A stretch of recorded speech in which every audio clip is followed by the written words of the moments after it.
Welcome back to travel with heart. आता आम्ही वेळणेश्वरवरनं निघून रत्नागिरीला आलो आहे आणि रत्नागिरीच्या आरेवारे बीच रिसॉर्टवरती थांबलो आहे.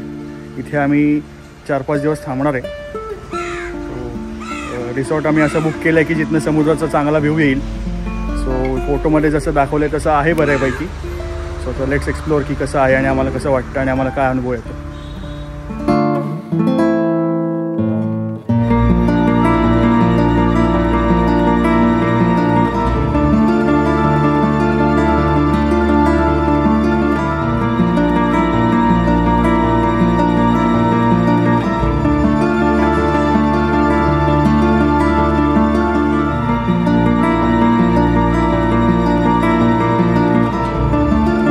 ह्या अशा रूम्स आहेत. हा जेवायचा एरिया आहे. गार्डन आणि एक चिल्ड्रन्स प्ले एरिया.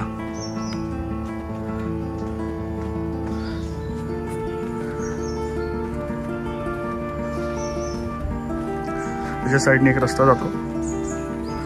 तो त्याचं बॅक गेट आहे रिसॉर्टचं. डायरेक्ट खाडीच्या इथे येतं आणि तिकडनं समुद्राचा चांगला व्ह्यू दिसतो.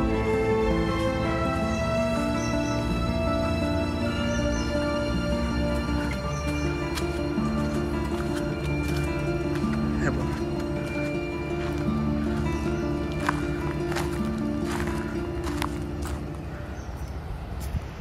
हा असा समुद्र किनारा. इकडनं छान मस्त व्ह्यू दिसतो. आम्ही इथे बसून बराच वेळ घालवला.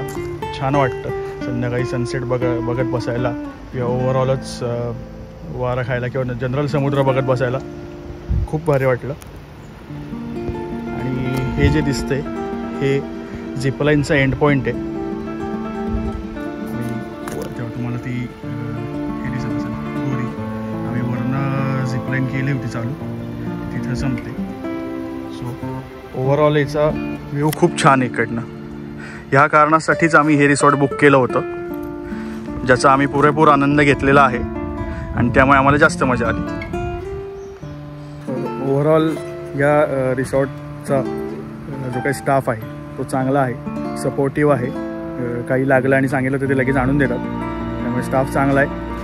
फक्त जेवणाचं आम्हाला थोडा म्हणजे आम्ही बाहेर जास्त चांगलं खाल्ल्यामुळे मे बी इथलं जेवण इतकं पटलं नाही. पण मे बी ते सब्जेक्टिव्ह असू शकतं. तुम्हाला कदाचित आवडेल पण आम्हाला ठीक वाटलं म्हणजे. पण व्ह्यू कमाल आहे. आज आमचा शेवटचा दिवस आहे रत्नागिरीमध्ये. तर आज आम्ही पुण्यास प्रस्थान करणार आहोत आणि ही कोकण सिरीज जर तुम्हाला खरंच खूप आवडली असेल तर प्लीज कमेंटमध्ये सांगा. आणि इथे अशा बऱ्याच मेमरीज आमच्या झाल्या 4-5 दिवसामध्ये. त्यामधला एक देवगळी बीच आहे. कमाल म्हणजे सगळ्यात हायलाईट पॉईंट मला तो वाटतो की त्याचा व्ह्यू अप्रतिम आहे. काही शब्दात सांगता न येण्यासारखं आहे. आणि कॅमेरासुद्धा कितीपट जस्टिफाय करेल माहिती नाही. म्हणजे व्हिडिओत बघितलं आम्ही, पण शेवटी जे डोळ्याला दिसतं आणि जे कॅमेरा देतं त्यात बराच फरक असतो. पण की नक्की एक सांगेन की तुम्ही इथं आलात या भागात तर देवगळी बीचला नक्की भेट द्या. खूप छान व्ह्यू आहे त्याचा. आणि सगळे बीच पण अप्रतिम आणि क्लीन आहेत. काही म्हणजे खरंच क्लीन आहेत. म्हणजे बाकी ठिकाणी जसे असतात की आता थोडाफार कचरा तर असतोच, ऑब्व्हियस आहे ते. पण ओव्हरऑलच बीचचं जर का ब्युटी म्हणायची झाली किंवा सौंदर्य म्हणायचं झालं तर खूपच म्हणजे सिनिक आहेत सगळे बीचेस. आणि तिथे गर्दी कमी असते ॲक्च्युली. निर्जन आहेत, बऱ्यापैकी निर्जन आहेत. आणि शनिवार रविवार थोडीफार असते गर्दी. पण आता आम्ही ऑड डेलासुद्धा इथे होतो त्यामुळे आम्ही ते बघितले आणि त्यामुळे आम्हाला हे जास्त बरं वाटलं. बरोबर, कमाल. डोळे मिटले तरी अजूनही तेच गोष्टी दिसतात. त्यामुळे देवगळी बीच तर मी कधीच विसरणार नाही. खरंच खूप कमाल. ओव्हरऑल इथले कोस्टल जो रोड आहे तोही खूप भारी. आणि अजून एक पॉईंट असा मला वाटतो की समुद्र आणि डोंगर हे याचं जे काही असं कॉम्बिनेशन आहे किंवा ते संगम म्हणूयात किंवा काय मिलन जे काय म्हणता येईल ते, त्यामुळे अजून खूप छान वाटतं बघायला. देवगळी बीचला तुम्हाला जायचं असेल तर मात्र सनसेटच्या वेळेस जा. तिथून जो सनसेट तुम्ही बघाल तो तुम्ही आयुष्यभर विसरू नाही शकणार. कारण ते सोनेरी वाळू आणि ते जे कमाल त्यामुळे ओव्हरऑलच खूप मजा आली. आणि इव्हन आमचं वेळणेश्वरचं रिसॉर्टही खूप छान होतं.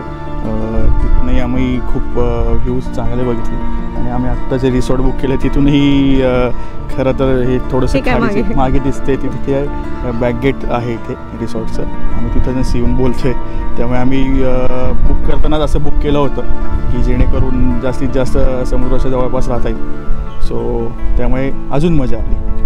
ते काय सोने पे सुहागा. तर आम्ही ही सिरीज इकडेच एंड करतो आहोत. तर आपण भेटूयात पुढच्या व्हिडिओमध्ये. हे सिरीज खरंच आवडली असेल तर प्लीज परत एकदा सांगेन, लाईक शेअर सबस्क्राईब करा आमच्या चॅनलला आणि नोटिफिकेशनसाठी बेल आयकॉन दाबा आणि काहीही सजेशन्स असतील तर कमेंट करा खाली. Bye bye. Bye bye.